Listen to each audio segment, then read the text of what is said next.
আসসালামু আলাইকুম। আজ আমরা আলোচনা করব 2.1 অধ্যায় সপ্তম শ্রেণীর অনুপাত অধ্যায়টা হচ্ছে সমানুপাত এবং লাভ ক্ষতি। সমানুপাতের আগে আমাদেরকে জানা দরকার যে অনুপাত কি বা অনুপাত কত প্রকার, কি কি হতে পারে, এটা আমাদেরকে আগে জানা দরকার। এটা থেকে আগে আমাদেরকে বেসিক একটা ধারণা নিতে হবে, তারপরে সমানুপাত অধ্যায়টা করতে হবে। আচ্ছা, আমি অনুপাত সম্পর্কে একটু আলোচনা করতেছি, আপনারা সবাই একটু ভালো করে দেখবেন। অনুপাত অনুপাত অনুপাত ভগ্নাংশেরই মতো। যেমন আমরা যখন একটা ভগ্নাংশ লিখি 3/4, এটার কিন্তু লব 3 আর হর হচ্ছে কত 4। অন্যভাবে অনুপাতেরও রাশি থাকে দুইটা। অনুপাত কাকে বলে? অনুপাতের নিজস্ব কোনো একক নেই, কারণ অনুপাতের রাশিগুলা হয় সমজাতীয়। আমি আরেকবার বলতেছি যে বিভিন্ন পরীক্ষায় আসে যে অনুপাতের কোনো একক নাই, কারণ অনুপাতের রাশিগুলা হয় সমজাতীয়। অনুপাত কাকে বলে? আচ্ছা, দুটো সমজাতীয় রাশির একটি অপরটির তুলনায়, অনুপাত কাকে বলে এটা আমাদের জানা দরকার। দুইটা সমজাতীয় রাশির একটি অপরটির তুলনায় কত গুণ বা কত অংশ যখন একটা ভগ্নাংশের মাধ্যমে প্রকাশ করা হয়, তখন একটিকে অপরটির বা রাশি দুইটার অনুপাত বলা হয়। অনুপাতের অনেক ধরনের আছে অনুপাত, যেমন অনুপাত হতে পারে লঘু অনুপাত, তারপরে হতে পারে গুরু অনুপাত, তারপরে হতে পারে মিশ্র অনুপাত তারপরে হতে পারে মিশ্র অনুপাত হতে পারে, তারপরে ব্যস্ত অনুপাত হতে পারে, তারপরে হতে পারে সমানুপাত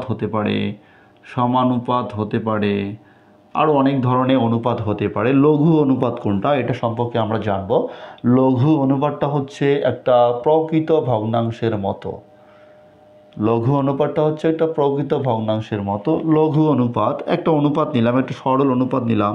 যেমন লঘু অনুপাতটা যদি আমি আলোচনা করি, একটা অনুপাত নিলাম 3:4। 3:4। মনে রাখবেন যে অনুপাতের চিহ্নটা এইভাবে দেওয়া যাবে না, এটাকে ভরাট করে দিতে হবে। একটা অনুপাতের রাশি থাকে দুইটা।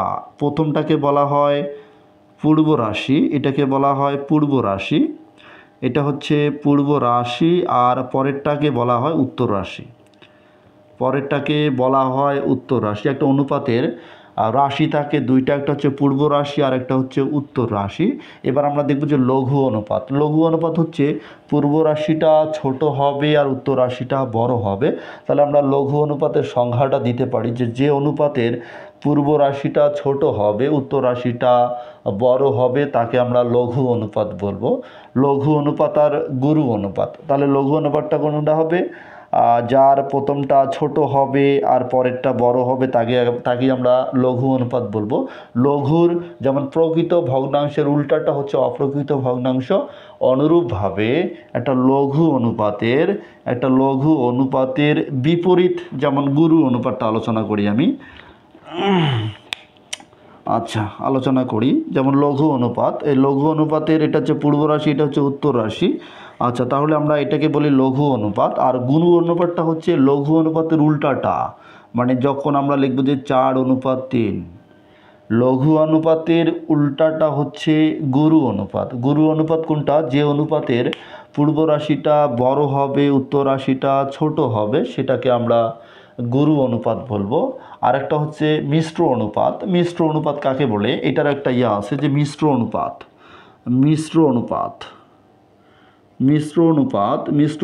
বলতে বোঝায়, এই যে মিশ্র অনুপাত সম্পর্কে আমি আলোচনা করতেছি।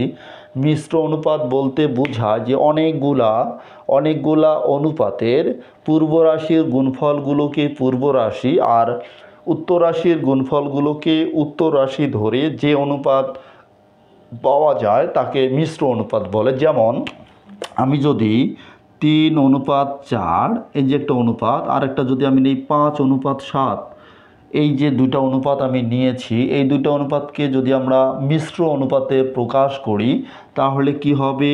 পূর্ব রাশির গুণফলগুলা, মানে এখানে পূর্ব রাশি 3, এই অনুপাতের পূর্ব রাশি হচ্ছে 5। পূর্ব রাশির গুণফলগুলোকে পূর্ব রাশি আর উত্তর রাশির গুণফলগুলোকে, প্রথম অনুপাতের উত্তর রাশি হচ্ছে 4 আর দ্বিতীয় অনুপাতের উত্তর রাশি হচ্ছে 7। প্রথম রাশির মানে পূর্ব রাশির অনুপাতের গুণফলগুলোকে পূর্ব রাশি আর উত্তর রাশির অনুপাতগুলোকে উত্তর রাশি ধরে যে অনুপাত পাওয়া যায়, যেমন 3×5 = 15, 4×7 = 28, আমরা এই যে 15:28 এই অনুপাতটাকে বলতে পারি মিশ্র অনুপাত। আশা করি আপনারা বুঝতে পারছেন। মিশ্র অনুপাতটা একটু সোজা আছে যে অনেকগুলা 2 বা ততোধিক অনুপাতের পূর্ব রাশির গুণফলগুলোকে পূর্ব রাশি আর উত্তর রাশির গুণফলগুলোকে উত্তর রাশি ধরে যে নতুন অনুপাত পাওয়া যায় সেটাকে মিশ্র অনুপাত বলে। তারপরে সমানুপাত, মিশ্র অনুপাত, আরও অনেক অনুপাত আছে, আমরা ধীরে ধীরে সবগুলো শিখব। আরেকটা আলোচনা করে দিই যে ব্যস্ত অনুপাতটা কী রকম হতে পারে। ব্যস্ত অনুপাত মনে করেন যে ব্যস্ত অনুপাতটা হচ্ছে যে বিপরীত ভগ্নাংশের মতো। যেমন আপনাকে যদি বলা হয় যে 3/4 এই ভগ্নাংশটার বিপরীত ভগ্নাংশ কত, তাহলে 4টা যাবে উপরে, 3টা আসবে নিচে। কোনো ভগ্নাংশের লবকে হরে এবং হরকে লবে রূপান্তরিত করলে যে ভগ্নাংশ পাওয়া যায় সেটাকে বিপরীত ভগ্নাংশ বলে। 3/4 বিপরীত ভগ্নাংশ হচ্ছে 4/3। অনুরূপভাবে যদি আপনাকে বলা হয় যে 3:4 ব্যস্ত অনুপাত কত, তাহলে আমরা বলতে পারি 4:3। আশা করি আপনারা বুঝতে পারছেন। এবার আমি ডাইরেক্ট অনুশীলনী 2.1 যে অধ্যায়ের অঙ্কগুলো আছে আমরা সেগুলোতেই চলে যাব।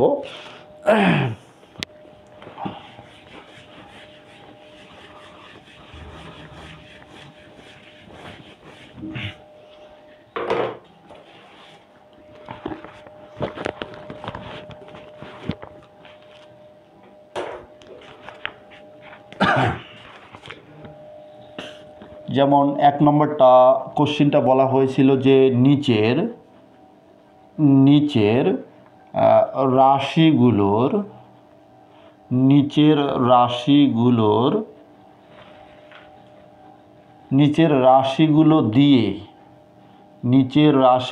দিয়ে সমানুপাত লেখো। এটা অনুশীলনী 2.1 1 নম্বর কোশ্চিনটাতে বলা হয়েছিল যে নিচের রাশিগুলো দিয়ে সমানুপাত লেখো। আমরা ক নম্বরটা আলোচনা করব। ক নম্বরটা দেওয়া ছিল যে 3 কেজি, তারপরে ছিল যে 5 টাকা, তারপরে ছিল 6 কেজি, আর ছিল 10 টাকা। এটাকে সমানুপাতে লিখতে বলছিল।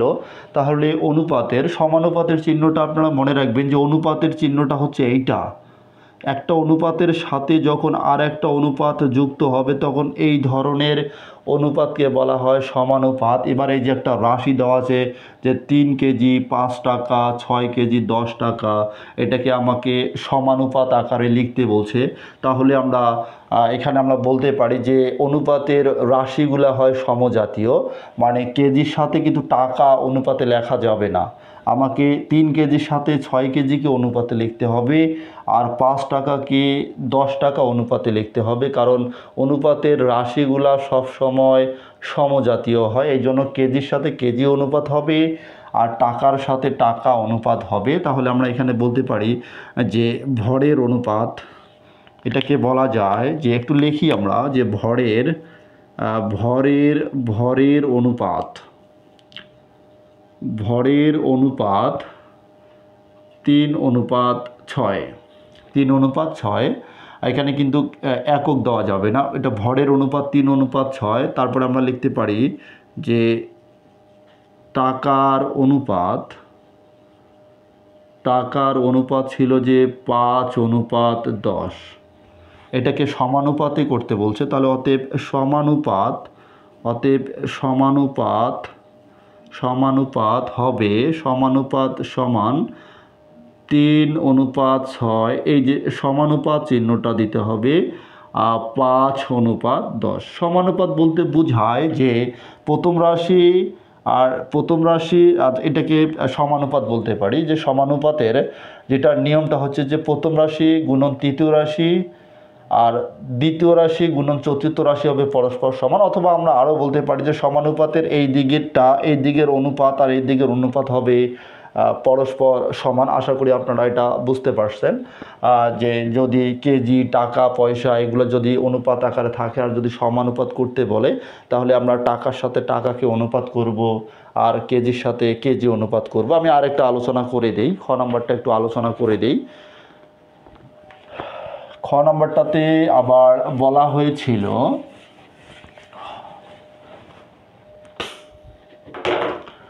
যেমন খ নাম্বারটাতে বলা হয়েছিল যে 9 বছর তারপরে 10 দিন, 9 বছর 10 দিন 18 বছর, 18 বছর ও 20 দিন, এটাকে সমানুপাত আকারে আমাদেরকে লিখতে বলছে। সমানুপাত আকারে আমরা লিখব। তাহলে এখানে লিখতে পারি আমরা যে বছরের অনুপাত, মানে বছরের সাথে বছর অনুপাত হবে আর দিনের সাথে দিন অনুপাত হবে। বছরের অনুপাত আমরা বলতে পারি যে 9:18, আর সময়ের মানে দিনও বলতে পারি আমরা। সময়ের অনুপাত এটা হবে 10:20।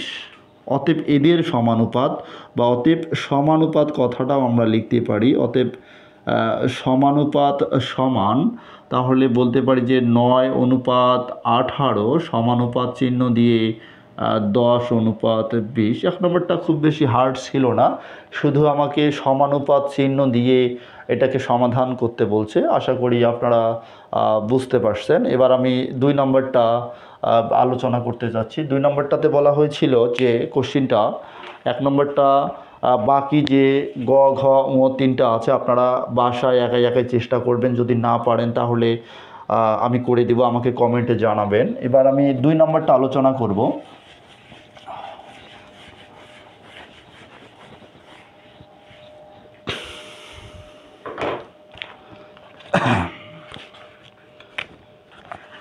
দুই নম্বর কোশ্চিনটা বলা হয়েছিল যে নিচের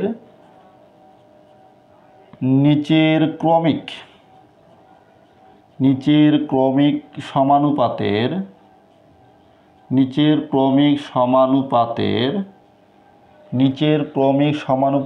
প্রান্তীয় রাশি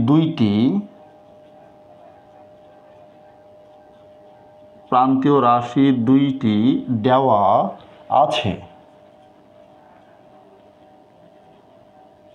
আছে, সমানুপাত তৈরি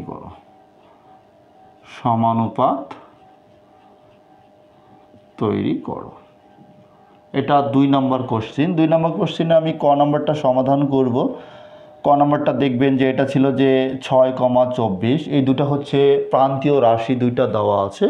আমাকে এটা সমানুপাত তৈরি করতে বলছে। সমানুপাতের যখন প্রান্তীয় রাশি দুইটা যেমন 6 আর 24 দেওয়া আছে, প্রান্তীয় রাশি দুইটা যখন দেওয়া থাকবে আর যখন সমানুপাত নির্ণয় করতে হবে তখন ক্রমিক সমানুপাতের একটা সূত্র আছে। ক্রমিক সমানুপাতের সূত্রটা হচ্ছে, আমি এইদিকে ছাইটে লিখে দিচ্ছি। ক্রমিক সমানুপাতের সূত্রটা হচ্ছে যে মধ্যরাশি স্কয়ার সমান প্রথম রাশি গুণন তৃতীয় রাশি। আমরা এই সূত্রটা দিয়ে ক্রমিক সমানুপাতটা নির্ণয় করব, কারণ সমানুপাতের 4টা রাশির মধ্যে প্রান্তীয় রাশি দুইটা, প্রথম আর তৃতীয় রাশি দুইটা দেওয়া আছে, মাঝের রাশি দুইটা দেওয়া নাই। তখন আমরা যখন ক্রমিক সমানুপাতের 2টা রাশি দেওয়া থাকবে, যখন 2টা রাশি দেওয়া থাকবে আর একটা রাশি দেওয়া থাকবে না, তখন আমরা এটা ক্রমিক সমানুপাতের মধ্য রাশির সূত্রটা দিয়ে সমাধান করব, যে মধ্য রাশি স্কয়ার সমান প্রথম রাশি গুণন তৃতীয় রাশি। তাহলে আমরা এখানে লিখতে পারি যে এখানে প্রথম রাশি সমান 6, তারপরে প্রথম রাশি সমান 6, তারপরে বলতে পারি যে তৃতীয় রাশি দেওয়া আছে কত, এখানে 24। তাহলে লিখব যে আমরা জানি মধ্য রাশি স্কয়ার সমান প্রথম রাশি গুণন তৃতীয় রাশি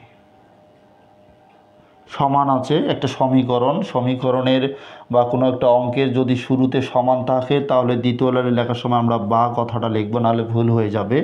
মধ্য রাশির মান জানি না, তাহলে আমাকে মধ্য রাশি স্কোয়ার এই কথাটাই লিখতে হবে। মধ্য রাশি স্কোয়ার, প্রথম রাশির মান জানা আছে 6, গুণের জায়গায় গুণ, তৃতীয় রাশিটা 24, তারপরে বা দিলাম, এটা মধ্য রাশি স্কোয়ার হয়ে যাবে।